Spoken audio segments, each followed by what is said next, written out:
En esta sesión vamos a hablar sobre cómo los programas manejan diferentes tipos de información, que es fundamental para que podamos escribir código correctamente y entender cómo funcionan los programas. Comencemos revisando el concepto de dato. Los datos son simplemente información que usamos en nuestra vida diaria para describir todo lo que nos rodea. Por ejemplo, la edad de una persona es un dato numérico que describe cuántos años tiene. Un nombre como Ana o Carlos es un dato de texto usado para almacenar información descriptiva como nombres o direcciones. Las fechas, como la de tu cumpleaños, son un tipo de dato que nos ayuda a organizar eventos en el tiempo, como el día de un examen o la fecha de entrega de un proyecto. Estos ejemplos muestran que en nuestra vida estamos rodeados de datos que nos ayudan a entender, organizar y comunicar la información de manera efectiva. Los programas funcionan de manera similar a cómo manejamos la información en la vida diaria. Necesitan almacenar datos para poder realizar sus tareas. Imagina un sitio de compras en línea. El programa debe saber el precio de los productos, tu nombre y la fecha de entrega de tu pedido. Para que todo esto funcione correctamente, el programa necesita entender qué tipo de datos está manejando en cada momento, ya que no puede tratar un precio como si fuera un nombre, ni una fecha como si fuera un número. Cada dato tiene su propio formato y uso específico, y eso es clave para que los programas funcionen correctamente. En los programas existen varios tipos de datos que nos permiten almacenar diferentes clases de información. Estos tipos de datos definen cómo se debe manejar esa información dentro del programa. Por ejemplo, para registrar la edad de una persona usamos un tipo de dato numérico. Si queremos almacenar su nombre, utilizamos un tipo de dato de texto. Y para su fecha de nacimiento empleamos un tipo de dato fecha. Identificar correctamente el tipo de dato es fundamental para que los programas sepan cómo procesar esa información de manera adecuada, garantizando que funcione correctamente. Existen muchos tipos de datos, pero en esta sesión revisaremos los principales y más usados. Revisemos los tipos de datos para almacenar números. Los tipos de datos numéricos nos permiten almacenar información como la edad o el precio de un producto. Los enteros se utilizan para números sin decimales, como 1, 100 o 1000. Además, los enteros pueden clasificarse según el tamaño del número que necesitamos almacenar, dependiendo si es un número pequeño o un número muy grande. Cuando necesitamos registrar números con decimales, usamos el tipo flotante. Al igual que los enteros, los flotantes también se dividen en subcategorías. Pueden ser números con pocos decimales, como 1,5, o números con mayor precisión, como el número pi.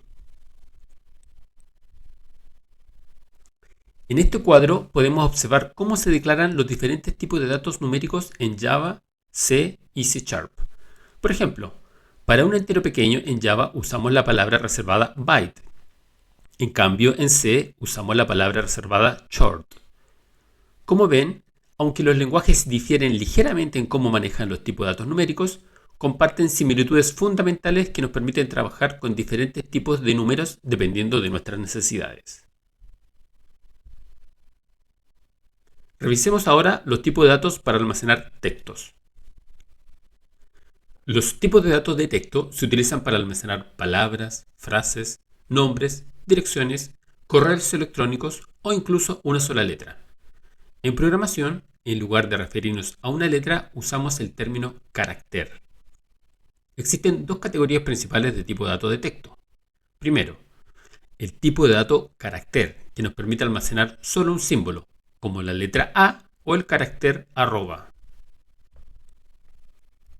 La segunda categoría son las cadenas de caracteres o strings, que son secuencias de caracteres, o dicho de otra forma, son muchos caracteres. Estas cadenas de texto se usan para almacenar información más extensa, como el nombre de una persona, una dirección de correo electrónico o una dirección física. En este cuadro podemos ver cómo se manejan los tipos de datos de carácter en Java, C y C#.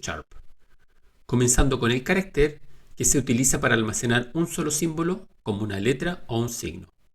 En los tres lenguajes se usa la palabra reservada char para definir un carácter.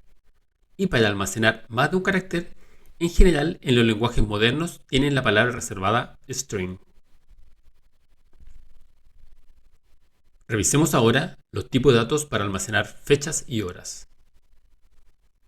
El tipo de dato fecha se utiliza para representar un día específico en el calendario, permitiendo almacenar el día, mes y año. Este tipo de datos se utiliza para representar fechas importantes, como el cumpleaños de una persona o la fecha de entrega de un pedido. Las fechas son esenciales en muchos programas que manejan calendarios, eventos o citas. Por otro lado, tenemos el tipo de dato hora, que representa un instante particular del día, generalmente en formato de 24 horas. Esta información puede incluir no solo las horas, sino también los minutos, segundos e incluso fracciones de un segundo.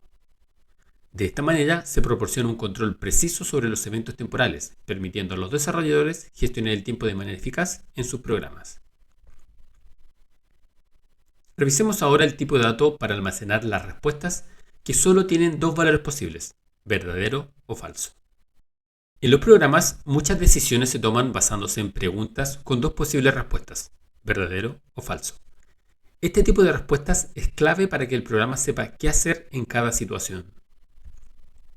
Por ejemplo, imaginen que el programa está verificando si un número es mayor que 10.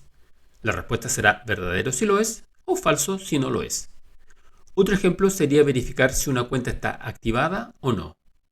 Estas respuestas de verdadero o falso permiten que los programas tomen decisiones simples pero importantes, lo que hace que el programa funcione correctamente. Ahora que hemos comprendido las respuestas verdadero o falso, es importante conectar este concepto con lo que llamamos tipo de dato booleano. Este tipo de dato es fundamental en programación, ya que representa precisamente esas dos respuestas que hemos mencionado. En el lenguaje de programación, estas respuestas se pueden expresar como verdadero, true, o falso, false. El tipo de dato booleano se utiliza para controlar el flujo de decisiones en los programas. Por ejemplo, cuando un programa necesita saber si un usuario está conectado, evaluará una condición y responderá con un booleano, verdadero si está conectado o falso si no lo está. Esta capacidad de tomar decisiones basadas en condiciones es lo que hace que los programas sean dinámicos y efectivos. Por último, veamos por qué son importantes los tipos de datos. Es fundamental que los programas sepan qué tipo de datos están manejando, ya que esto les permite realizar las operaciones correctas con la información de manera precisa. Por ejemplo, se pueden sumar números, pero no se pueden sumar textos ni respuestas como verdadero o falso. Esto se debe a que cada tipo de dato tiene reglas específicas sobre qué operaciones se pueden hacer con ellos. Intentar realizar una operación inadecuada como sumar dos palabras daría como resultado un error. Además, conocer el tipo de dato ayuda al programa a optimizar los recursos del computador. Al saber si está trabajando con números, textos o fechas, el programa puede reservar solo la cantidad de memoria necesaria, lo que mejora la eficiencia y la velocidad del sistema, reduciendo el consumo de los recursos innecesarios. De esta manera, el tipo de dato no solo es clave para evitar errores, sino también para garantizar que los programas funcionen de manera rápida y eficiente. En resumen, en esta sesión aprendimos que los tipos de datos son cruciales para que los programas funcionen correctamente. En primer lugar, los programas necesitan saber el tipo de dato para poder manejar la información de forma adecuada. Por ejemplo, un programa debe entender que una edad es un número, mientras que un nombre es texto, para poder trabajar con esa información correctamente. En segundo lugar, los tipos de datos permiten realizar las operaciones correctas según el tipo de información. Si el dato es un número, el programa sabrá que puede hacer cálculos. Si es texto, sabrá que puede compararlo o modificarlo, pero no sumarlo. Finalmente, los tipos de datos optimizan el uso de los recursos del programa. Al saber de antemano qué tipo de datos va a manejar el programa, puede reservar la cantidad justa de memoria, mejorando la eficiencia y velocidad. Sin los tipos de datos, los programas serían desorganizados y más lentos al procesar la información. Y eso es todo por esta sesión. No olviden enviar sus comentarios con dudas o consultas. Muchas gracias por su atención y nos vemos muy pronto.